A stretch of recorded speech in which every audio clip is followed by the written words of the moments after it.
The Trump administration has taken one of the biggest steps in modern immigration policy. They've basically suspended immigrant visa processing for nationals of 75 countries. You've probably heard about this. Some see this as good news, and some see this as bad news. Most agree, though, that this is going to affect thousands of U.S. families because most of the immigrant visas are based on family relationships. So today we're going to break down what the policy actually does, the countries that are affected, and how it interacts with the State Department's Visa Bulletin, who the real winners and losers are. So part one, what the policy actually does. Okay, this is something that a lot of people misunderstand. It is not a travel ban. It only impacts immigrant visa processing. They're saying it's a pause. Immigrant visas are family-based and employment-based generally. There's some, I don't know if you know it, but there is what's called a diversity lottery that gives people permanent residence. It's just a lottery. And generally speaking, you have to be abroad to do that. If you're here illegally, you can't apply for it. So anyway, that's another way that people can come in, but not very many people get it. What is it, like, I'm going to say 10,000 visas a year. If that's not right, I'll flash it on the screen and let you know how many visas a year they give you for the diversity lottery. Also for permanent residents, there's some refugee pathways. You know, there's the only real difference between a refugee and someone who has applied for asylum is that the refugee does it abroad and enters as a refugee once they've been vetted. The asylees that apply for asylum, they're doing it from within the United States. It's really the only big difference between those two groups. But non-immigrant visas aren't affected. So all those visitor visas and the student visas and the temporary visas, like temporary work visas, like there's an H-1B, there's L-1s, there's E's, there's B-1, I guess you could count that as a business visa. So supposedly those visas are still being processed. Part two, when the policy started. Well, it was announced January 14th, 2026, and then it went into effect literally a week later. Implemented by the Department of State, although the Department of Homeland Security is also beginning to implement it, and basically people are showing up for their marriage interviews and they're not being able to process the final. They might be able to get an I-130 petition approved, but they're not doing the adjustments. But it's mainly a Department of State thing, and by that I mean the Department of State handles the consulates, our U.S. consulates abroad. So basically the State Department has instructed the consulates to stop issuing immigrant visas to nationals of 75 different countries. So real fast, I'm going to run through these. Obviously, if you're from one of these countries, you already know all about this. So this is mainly for people that aren't that familiar with this policy. In Africa, the biggest country is also the biggest country in Africa, Nigeria. It also impacts Ethiopia, Somalia, Sudan, Uganda, and Tanzania. For the Middle East, well, what do you think is number one? Iran. Iran, Iraq, Syria, Yemen, Lebanon, and Lebanon. That's it. Asia, it impacts Pakistan and Bangladesh, but not India. It impacts Thailand, Nepal, and Laos, but not Cambodia, not Vietnam. How about Latin America and the Caribbean? Well, the big one, Brazil. Then Colombia, Guatemala, Haiti. God, they hate Haitians. Every time they can do something to screw Haitians over, they always do. I know they're poor, and I know most of them are African American, and but give these poor people, but for, what's the expression? But for the grace of God. But for the grace of God, go you. I mean, it's just by luck these people happen to be born in Haiti.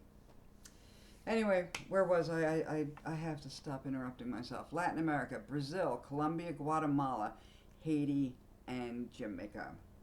Oh, another very dark country. The people who come from there tend to be pretty African. How about Europe? Eurasia. Russia, that's a surprise. Belarus, Albania, and Moldova. So not Ukraine. Well, that's positive. It also includes some smaller nations like St. Lucia, Antigua, Barbuda. But they're the main countries. They're the 75 countries. So why did the administration do this, or why do they say they do this? And this is the good news part of it. They're saying, number one, they have public charge concerns. So the State Department said the review focuses on immigrants likely to rely on public assistance, government benefits. Well, that's BS. Because, like I said, these immigrant visas are either one of two. They're either employment visas, the person already is coming in with a job. And to be able to get to that point, that's a big, long process to do that. The company has to show that they're going to be paying the prevailing wage. This person's got a job. And they're not going to go on welfare. They have a job.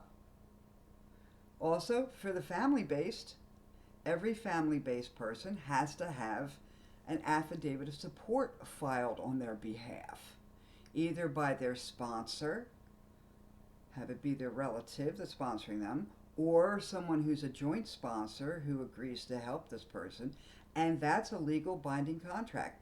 And that says that if this person needs help, that this sponsor or joint sponsor will support them. So this whole thing about this is to help, keep people off the welfare rolls, I'm calling bullshit on that. That's just not true. Because if that's what they're saying, it's just an excuse that's already taken care of. You don't need that. Another reason that the supporters of this say that this is good for national security. They're trying to reassess their screening procedures. They're going to be doing more vetting. They're going to strengthen their background checks, tighten consular review standards. I'll tell you what, it's now April. I haven't heard not one thing that they've done, that any consulate has done, to do any of those things. So I don't know what they're waiting for. Especially, if you're one of those countries, let's say you're Nigeria, you're not processing any immigrant visas. So you have a whole bunch of time available to you. You're still processing student visas, you're still processing visitors visas, but all those personnel that were helping you out doing the immigrant visas, they have all the time in the world. Why aren't they doing something? Because I haven't heard anything about it. If you have, leave a comment below, because I haven't heard of anything. So a third reason that the administration is giving is that it's to protect the labor market, right? It's going to slow labor competition. It's going to protect U.S. wages. I don't know why it would protect U.S. wages. I seem to recall that we need workers. Isn't that what everybody says? That they can't find people to do certain jobs? No matter how much they pay them? We need workers. We need people paying into the Social Security fund, don't you think? Not to mention that the millennials have basically, they've either postponed having children or have basically opted out. I have two millennials, and one of them doesn't want to have children ever. Breaks my heart. The other one, she's only 28, but she thinks she's got plenty of time. She thinks, when she's 38, 39, 40, because that's when I had mine.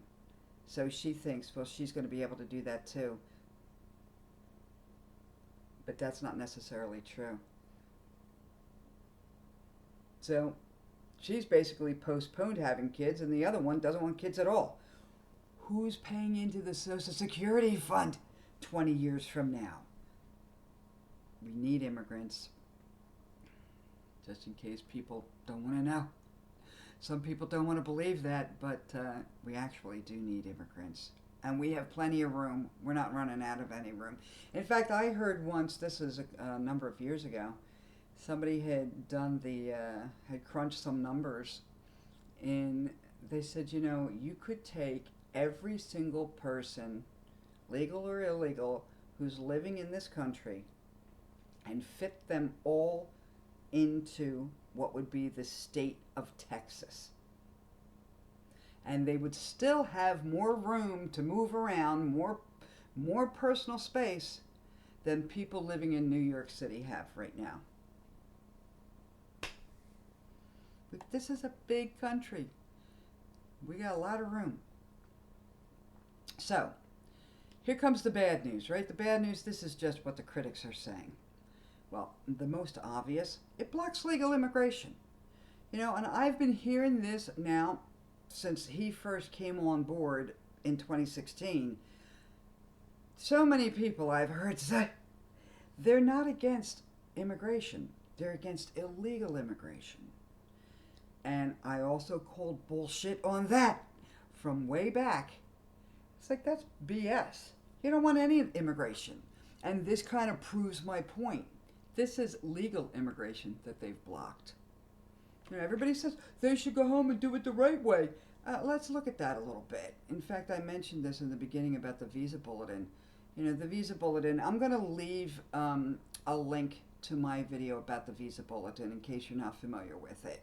It's something that comes out from the Department of State every month that says where people are in the waiting line.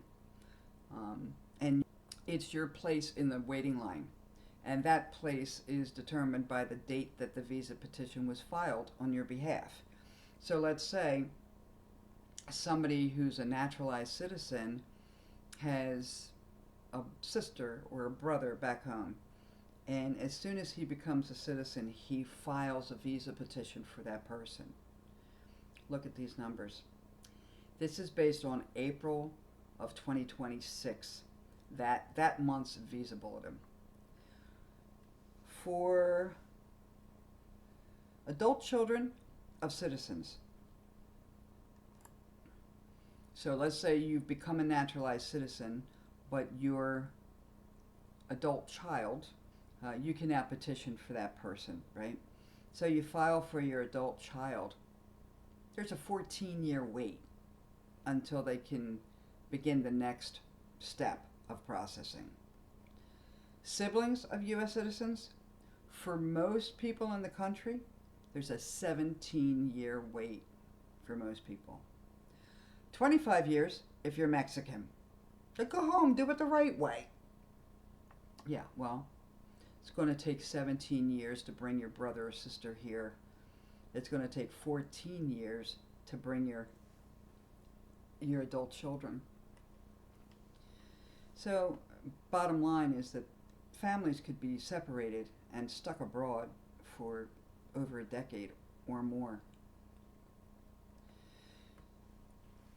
The critics are also concerned about the economic effects. Industries affected would be healthcare. It's not on the list, but I'm going to add it. It's the hotel industry. Who do you think does a lot of the cleaning the beds, the bedrooms, and restaurants? That's not on the list either. It's going to affect them. It's going to affect engineering and tech, academia, It's like academia. Why would it affect academia? Because a lot of hospitals and universities will hire workers from some of these countries that are being affected. In fact, many years ago, I babysat for this couple. They were both doctors from Brazil, and they came up on visas, permanent resident visas, which now they can't do because Brazil's on the list. You know, no one in a similar situation. They just did research at a hospital very close to where I lived. But they were medical doctors. And this one I don't know about. This says diplomatic consequences. You know, some of these countries are major U.S. partners. Like Brazil is a major partner. Thailand, Pakistan, Nigeria. But it says it could create international tensions. I don't know about that, but it could certainly muck everything up. And I remember many years after I was working for these Brazilians, because they helped me, I babysat for them and they helped me learn Portuguese. I was already fluent in Spanish, and I went to Brazil. And the rule back then, this is in the early 80s, the rule back then was that whatever another country did to Brazilian citizens, they would do the same to the citizens of that country. So we required that a Brazilian who wanted to come visit the United States, let's say, needed to get an actual needed to get an actual visa stamp in their passport. So any U.S. citizen that wanted to go to Brazil had to have that we had to go to the consulate of Brazil in the United States. For me, it's either D.C. or New York, right? You had to go get a visa put in your passport. So it's very possible that these countries, if this is what we're doing to them, they're going to do the same thing back to us. Now, you might argue, well, who would want to go live in Brazil? How about Thailand? There's a lot of creators, YouTubers that are living, including Nick Nimmin and his brother D, and they're living in Thailand. I'm sure they're on some kind of permanent resident visa, I would think. You know, they can certainly cause a problem for our citizens abroad. So the last thing I wanted to talk about was the Visa Bulletin connection, right? And I'm going to tell you very shortly what there is some other good news about this, real honest to God good news. Not for the 75 countries, but for everybody else. I'm going to link my Visa Bulletin video so that if you don't understand what the Visa Bulletin is, you could just click on that. But it comes out, like I said, it comes out every month from the State Department, and it basically controls when immigrants are eligible to get green cards. It's like when there's a visa, when is there going to be a visa available for these people? And it's mainly family-based and employment-based, and it's a lot of time visas by country. So what happens basically is if there's more of a demand for these visas than there are a supply of these visas, the waiting line gets backed up. That's why I was talking about, you know, how long it takes, 17 years to bring your sibling here. That's because there's more people who want their siblings here than there are visas available. But herein lies some of the good news. Not for the people who are in this group, but if visas are not being used, sometimes they have some...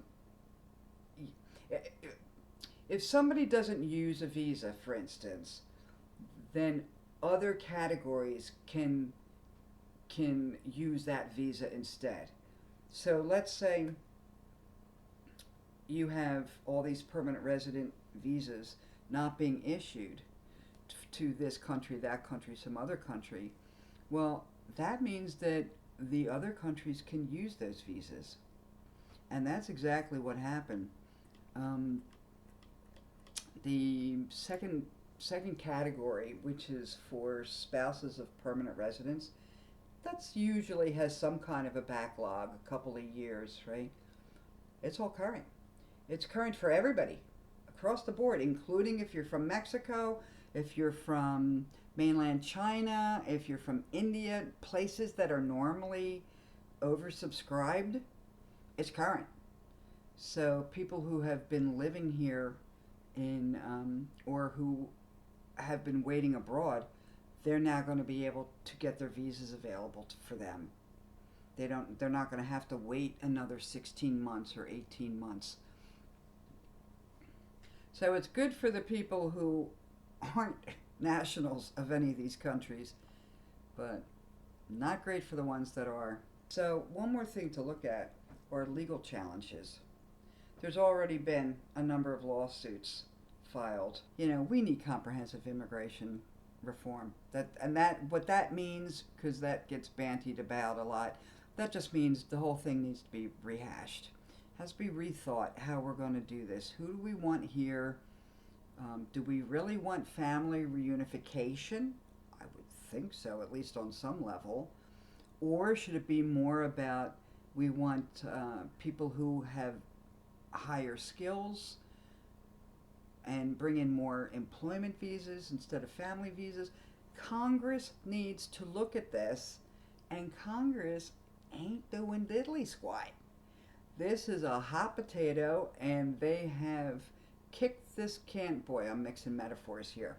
But they've kicked this can down the road for so many years that they're like afraid of it. They don't want to make a mistake. This group won't help that group won't help this group. So when we're ever going to change the immigration laws? I mean, Trump's trying to do it through executive orders. But as you saw what just recently happened with the birthright citizenship thing, I mean, there hasn't been a decision yet, but I'm guessing 7-2, keeping birthright citizenship, with maybe Alito and Thomas being the two that dissent. You can't, a president can't just like make stuff up out of whole cloth and say, well, this is what I want, this is what I'm doing. Because boom, there's going to be lawsuits all over the place. In fact, I was going to do a video on just the lawsuits that are pending right now as of April 1, 2026. Today's the 4th. Pages and pages. I'm like, oh, well, I can't do that. I'm gonna have to pick a couple of the big ones and see, like the dual citizenship one I might do, because I'm very interested in that too. There's a whole bunch of them. And as soon as he does anything like this, boom, lawsuits go up. And some of them are going to make it to the Supreme Court. So the courts are likely to decide whether this policy survives or not. I'd love to know what he thinks, how long the pause is. How long does it need? Because, he can always just add more countries to this list. Or, conversely, he can remove countries. Maybe some of these countries, Thailand, let's say, maybe they have been focused on trying to vet people better or review cases faster or something. So, I mean, they might remove people from this list, but generally, anytime it's something like this where you're put on a list, you don't generally get off the list. More might be added, but generally most don't leave until the whole thing ends. And how long is that going to take? So that's the final issue here. What happens next?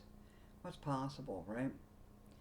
Well, there's a couple of possible future developments. One, I just mentioned, that countries could be added or removed. Courts could block or modify the policy. And Congress could intervene.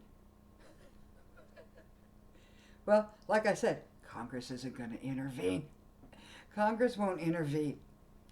So we'll see what happens. It's going to land back with the courts because Congress are scaredy cats. They're afraid of their own shadow, and they won't stand up to this man. I don't know. So the good news and the bad news, just do a real quick recap. The good news, according to supporters, is that there's stronger screening and reduced welfare risk, which I already mentioned as BS. Protection of the U.S. labor markets, but like I said, we need workers for Social Security. The bad news, according to the critics, is that there's fewer legal immigrants, there's family separation, there's economic disruption in certain fields, that if you're not on the list, the Visa Bulletin is showing that categories are moving faster. So it's better for people who aren't on the list, including, like I said, Mexico and mainland China and India and the Philippines and stuff like that. It's better for those people. But I want to hear what you had to say. I'd love to know if you think that this policy is good for the U.S. Do you think this is a good policy, or does it go too far? You know my opinion, but my opinion is only one person's opinion. What do you think? Let me know in the comments, and I'll see you in the next video.